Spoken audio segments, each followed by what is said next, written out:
Yan, tingnan nyo mga kapindot. Hilain ko yung ano. Yan o. Yan. Isa pa yan.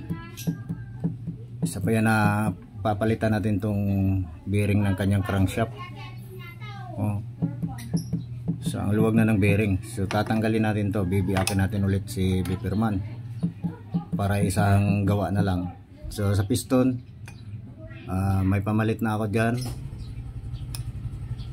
Meron na tayong piston pamalit. Problema na lang dito sa yan, sa crankshaft bearing.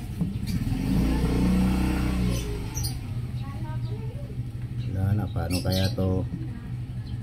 Yan o, quality na to.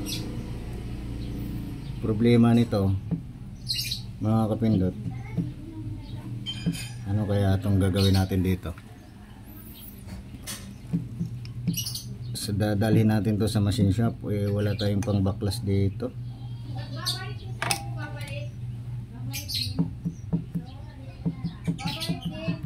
Ano, ang lakas ng ugat. So balikan ko kayo mga kapindot pagka nabiyak na natin to. Ayan o, pati yung kanyang piston o. Grabe, ingay nito.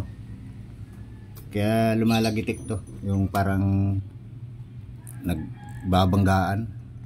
Ano,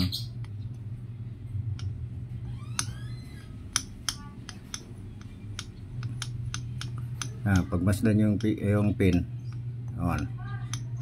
Kaya papalitan natin to mga kapindot. So balikan ko kayo pagka nabiyak na natin to.